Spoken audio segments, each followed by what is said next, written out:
such an important day, we should at least acknowledge that it's September 11th and remember those that were tragically killed and their loved ones. So we just want to say that before we start. So my name is Mary McFerran, and this exhibition began when one of the trustees of the Hammond, Lisa Bresnick, had this idea of using this gallery as a way to commemorate the 100th anniversary of the women's right to vote, the ratification of the amendment, the 19th Amendment. So then Bibiana Huang Matthias, who is the curator for the museum, supported the idea, and thus my group in question, which is a group of women artists that consists of myself, Marcy Friedman, Marcy, you should just wait, and Carla Ray Johnson, who's not able to come today. We have a group that supports women's rights and other political issues. And so we were invited to do something with this gallery space to commemorate the 100th anniversary. Hi, I can sit down if you want. And so this was like 2019, or no, the anniversary was actually 2019, so this was even before that. And then of course in the meantime, we had the little pandemic that delayed our show, and it took another year and a half before we were able to install this. So we're very happy to be here. And in the meantime, in that year and a half, Marcy's ideas changed a little. She moved a little away from the suffragist idea, and she has this display on the wall here that you can talk to her about later. And Carla Ray also changed her idea, and she's come up with these wonderful figures that you can stand behind, almost like a boardwalk. She has actually 4, but they wouldn't all fit in the gallery at the same time. So anyway, then I stuck with the suffragist idea. I had already begun sewing, which was sort of the focal point of my installation. So I did these embroidered images of women dressed in the fashions of those days, the late 18th or 19th century. And so I wanted to stay with that idea since I had already created these pieces, but I wanted to expand it to become an installation, a wall installation. So I added a lot of things to it. I did a lot of research. And in my research, I found that actually the suffragists were important in changing fashions for women. So in those days, women were very restricted to these corsets. I've actually brought my little flashlight as a pointer. And one of the images I found was an illustration showing the damage that corsets did to women's figures or torsos. So I embroidered that one. And the other ones are more vague, but they show the kind of fussy, ladylike fashions that were the time of the day.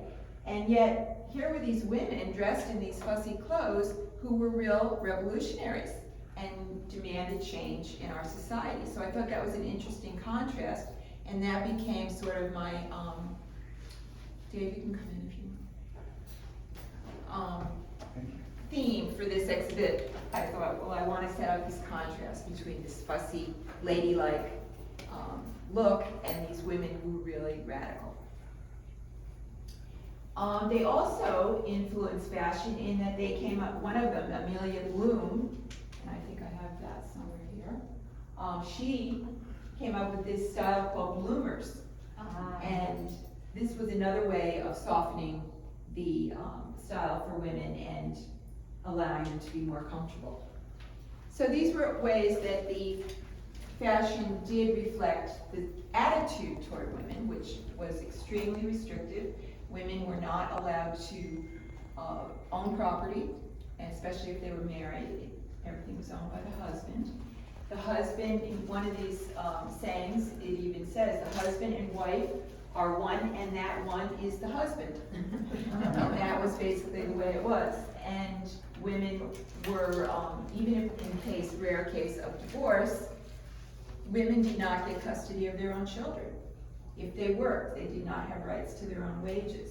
So it was a really restrictive time for women, and the suffragists were about rebelling about that and also trying to change it.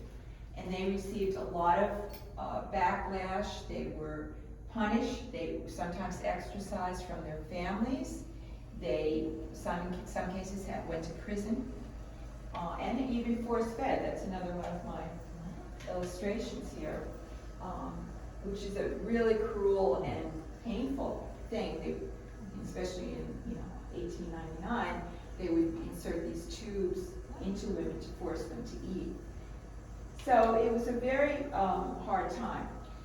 So my, of course, I'm not a historian, I'm just an artist, so I was reading all this stuff, and there's plenty of it, but I had to figure out how to turn this into some kind of artwork. So that's sort of what is going on here. So I'll just talk a little bit about some of the decisions that I made. I had some photographs, many of which were available because of the anniversary. I was able to find a lot of good material. But I figured one way to create variety in the wall would be to change the scale of the photographs. So I blew up some of the historical photographs, and I used Photoshop to make them more grainy. I changed the color from sepia to black and white, which worked a little bit better with the samplers that I had made. And I incorporated these quotes and different statements that were made at that time.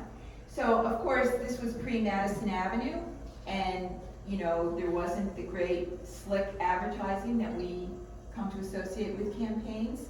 Things were actually usually handwritten on kind of crude cardboard or paper.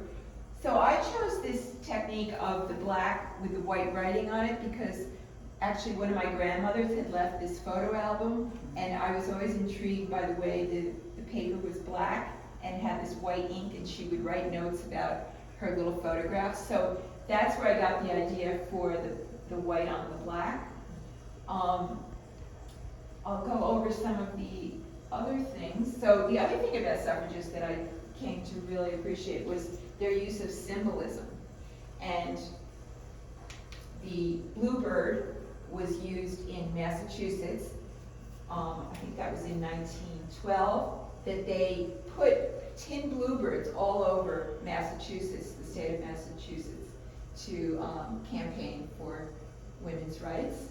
The drapery is modeled after the banners. They used to have these processions, and you can see in this photo these amazing banners. I can't even imagine how they lifted them up, but they used these colors, gold, white, and purple, which stood for, purple stands for loyalty, white for purity, and then the gold is to stand for hope and guidance.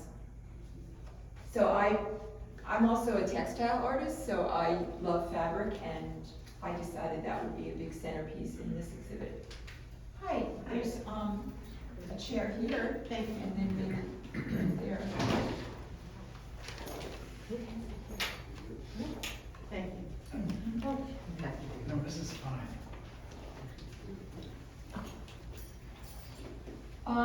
Many of the suffragists kind of learned their trade of speaking, because another thing that was frowned upon and in some cases not allowed was public speaking for women. That was not acceptable. So many of them learned about public speaking and persuasion through their work in the abolitionist movement. And they also felt quite empowered from this because they succeeded in changing those rules.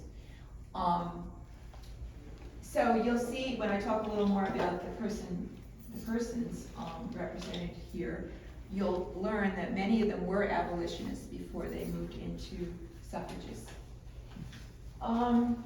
This poster at the top here, this is Inez Milholland. This was the 1913 parade in Washington, D.C., and she was riding a horse and she was dressed like a queen or something. So that's another example of the symbolism that they used to use. This big chart here shows how well organized they were. They would organize the parade according to sororities or the state that people were from, or the leagues. Women formed clubs all over the country to work on this. And then the African American women. This is an image of African American women in Newport. I'm sorry, Rhode Island. Maybe it was Newport, yeah. So that was another interesting sort of contradiction in this movement. Of course, most of the women were higher middle class white women, and as we know, there was a lot of racism in this country. Unfortunately, still is. But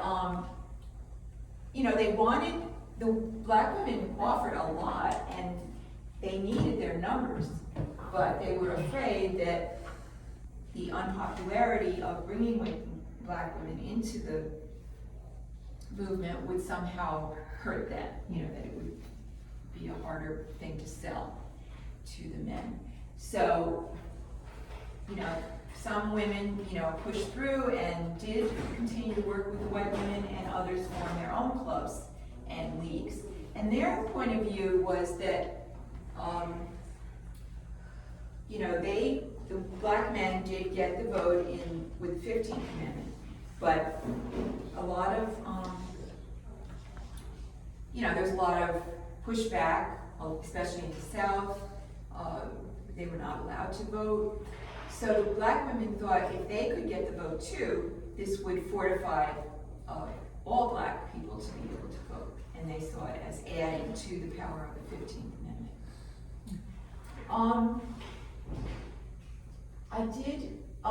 So I'm going to talk a little bit now about these small portraits. This was another technique I had to try to differentiate the visuals. So I put some of the abolitionists into small frames.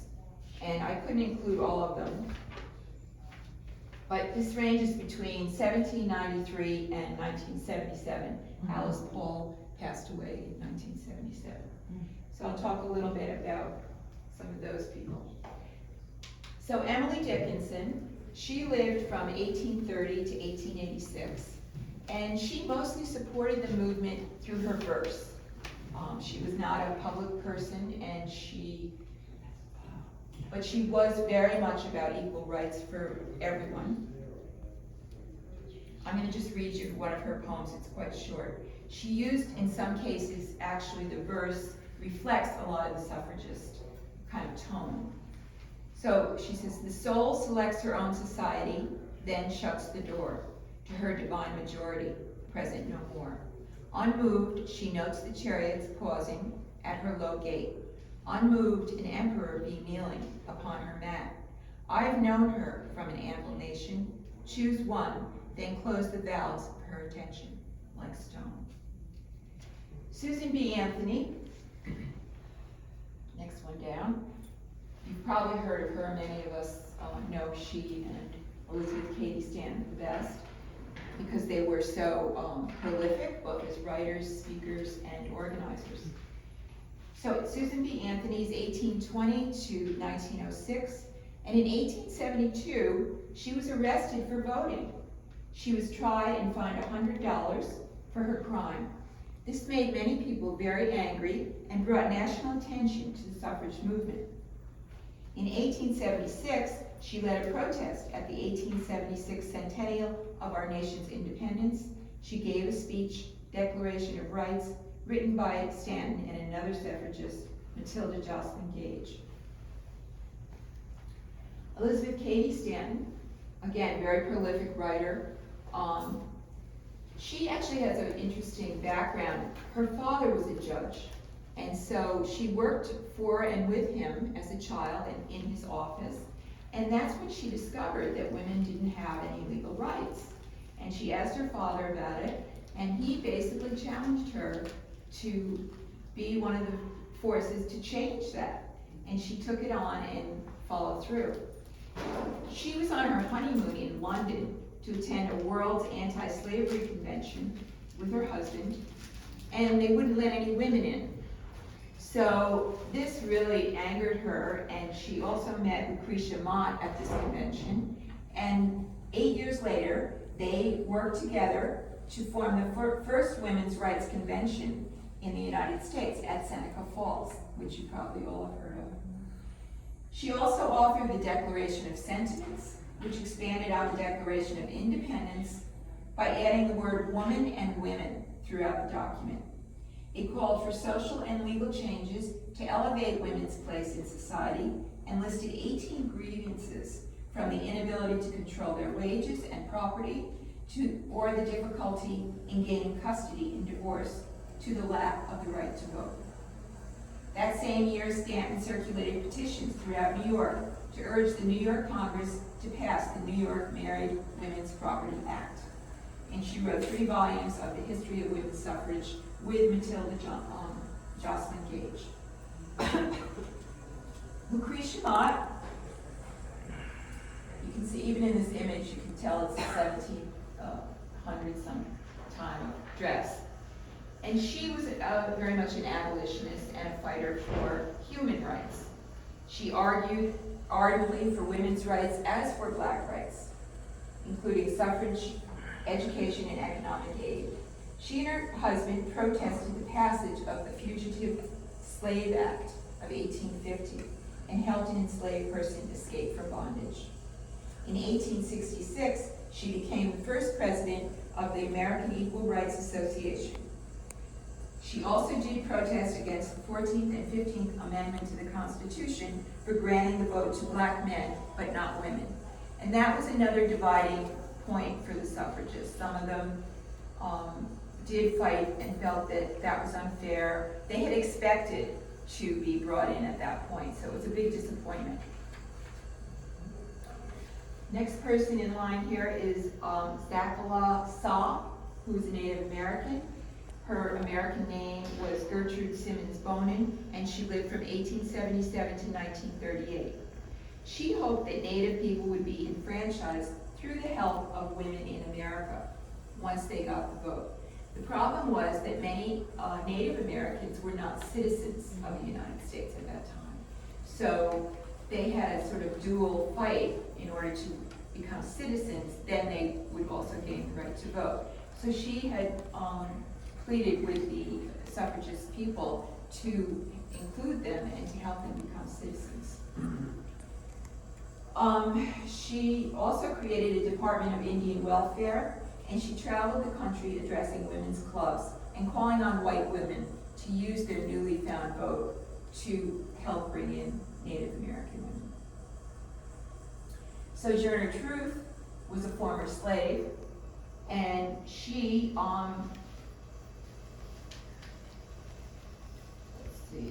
she fought for abolition, temperance, and civil and women's rights.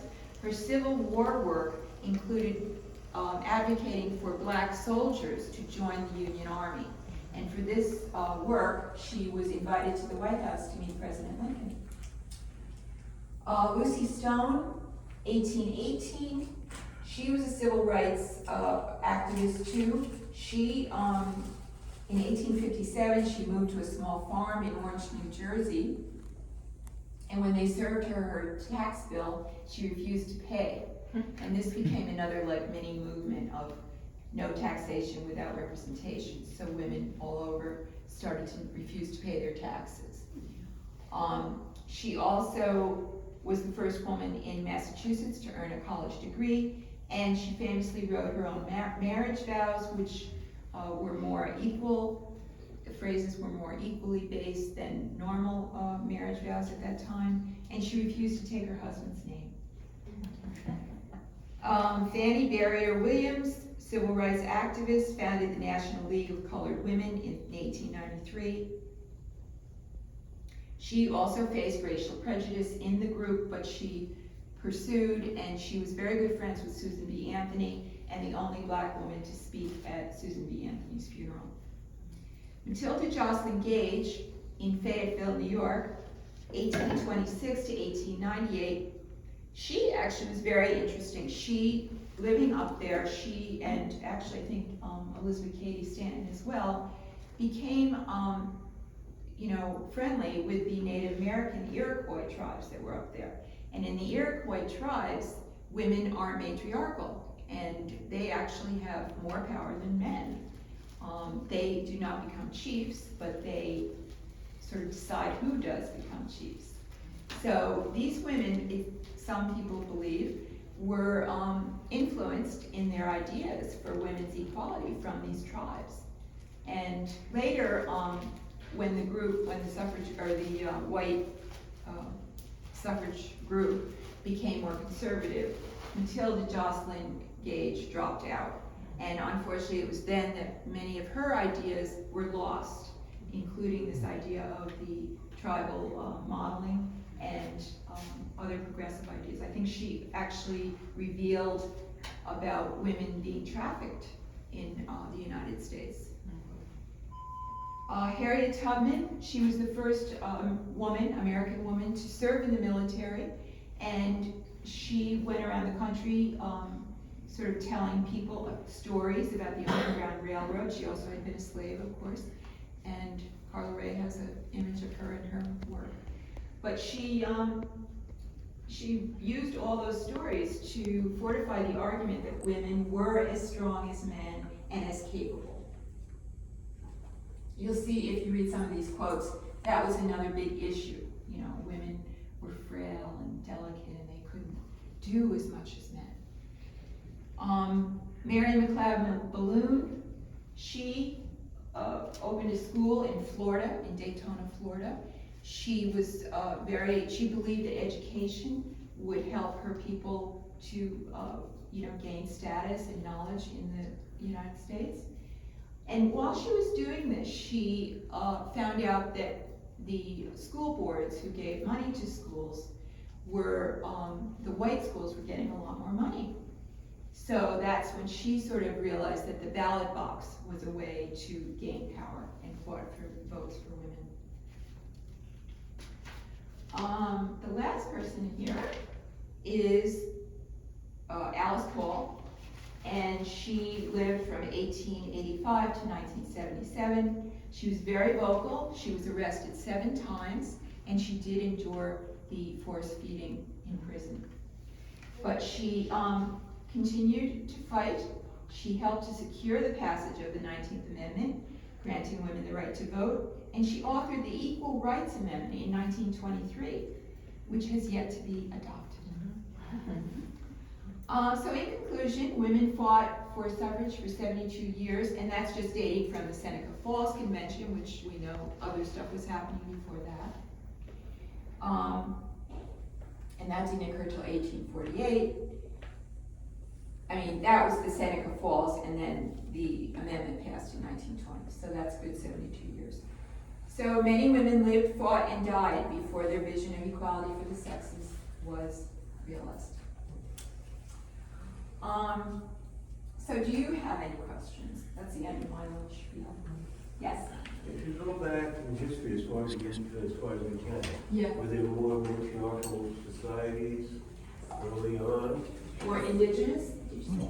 No, what societies that treated women equally very early in history?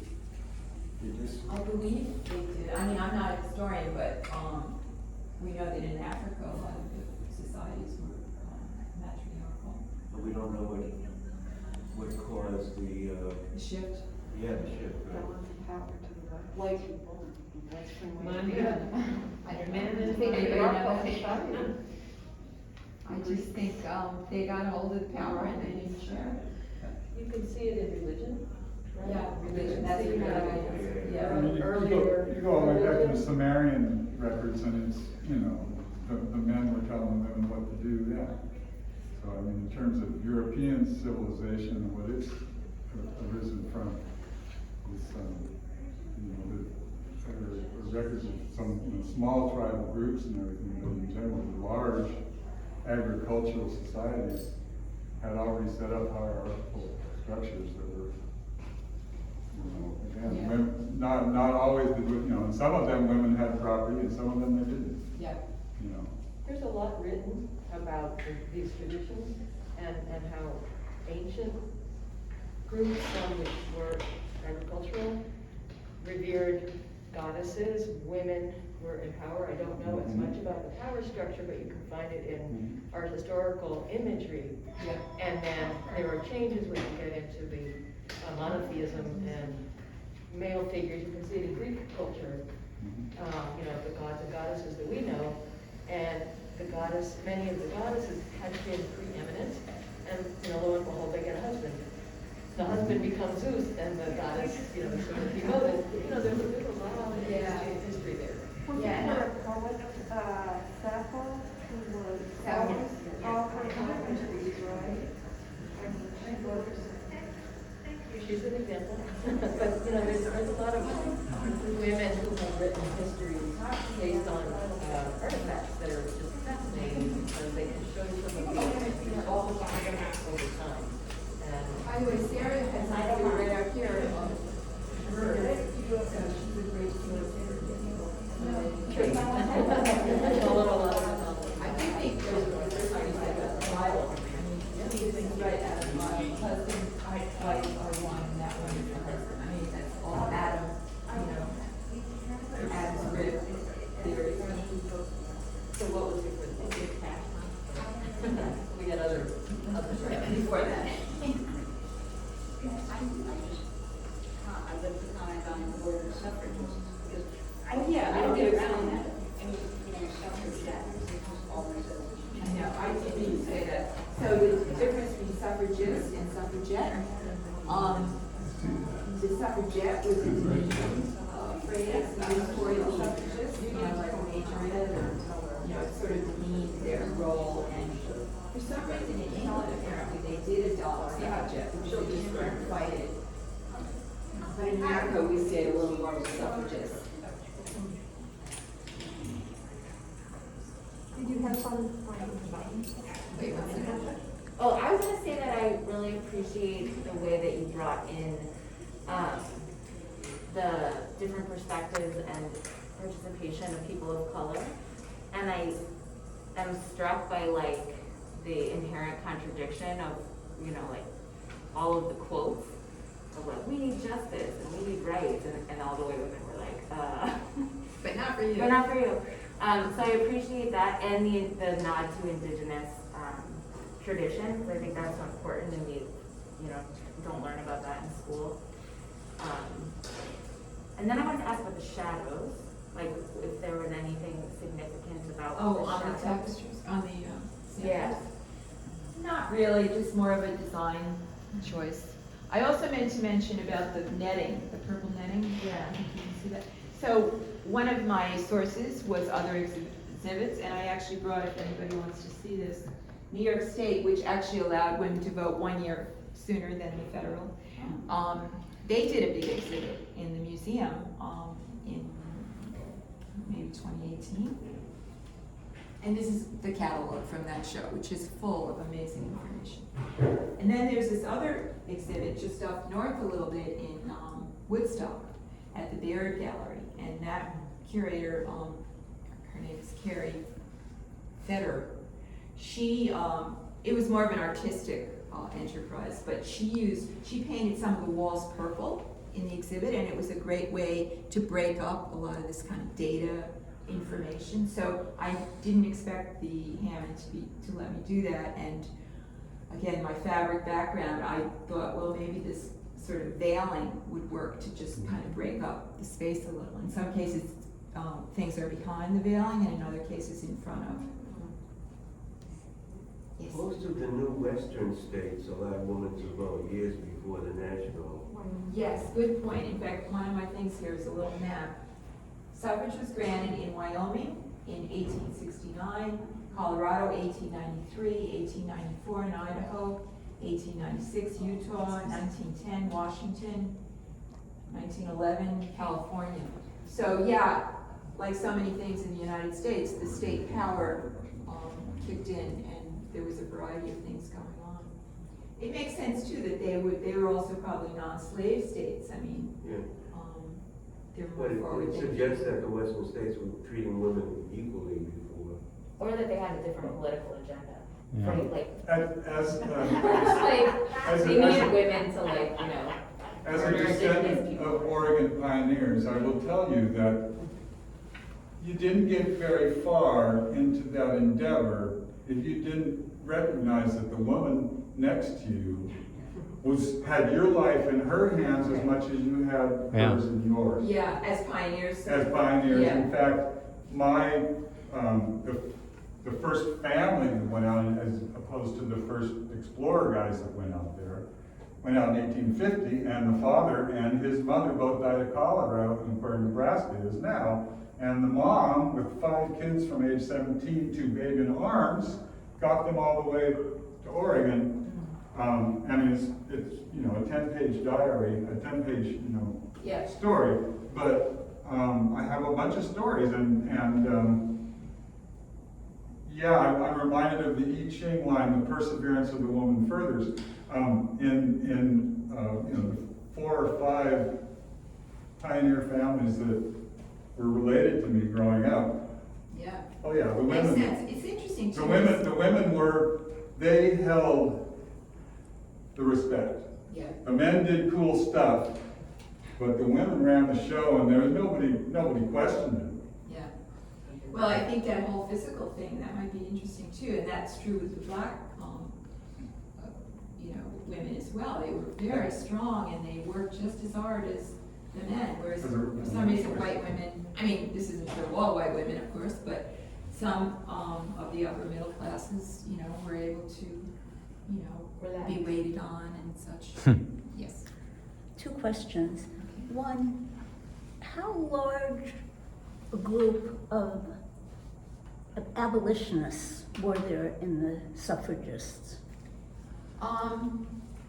I would say many, certainly Elizabeth Cady Stanton and, Like half of the women, or? I don't know. I mean, because don't forget, it took place over many, many years. So Yeah. at the end, It's some- abolitionist wasn't really an issue anymore once Right. they stopped having And slavery. also, were there men who were supporting the women? Absolutely, yeah, and, I didn't mean to make it sound like they didn't. It was, many of their husbands were very supportive, and a lot of officials, I wish I could give you names, but, there's definitely a support. In fact, Frederick Douglass was a great supporter of women's suffrage, and you'll see his name on some of these documents, and he was brilliant and had a great following and everything.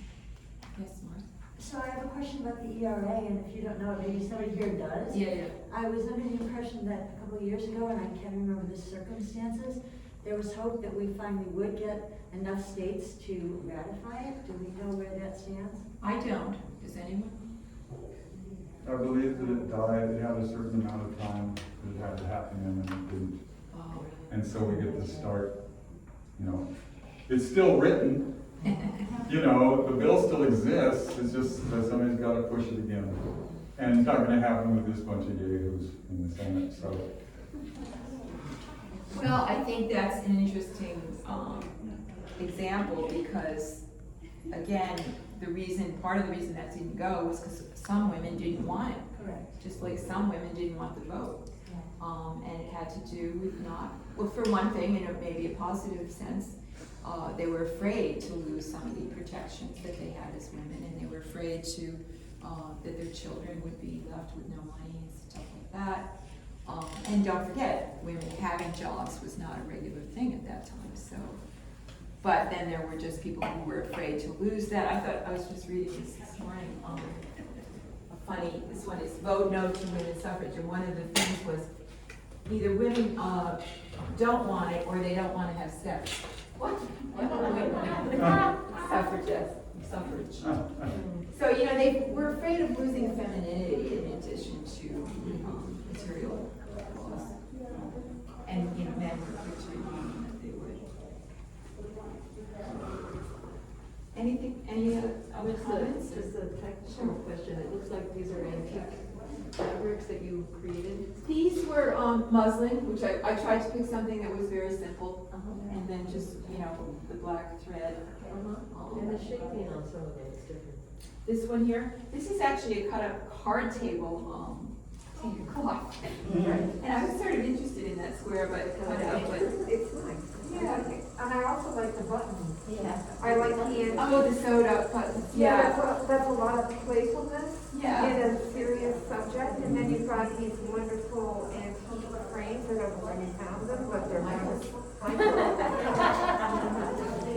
But it's perfect, you Thank you. know? I also like the gauze because it accentuates some of that graininess and Yeah. the distance of history and time. It's really a nice display. Great.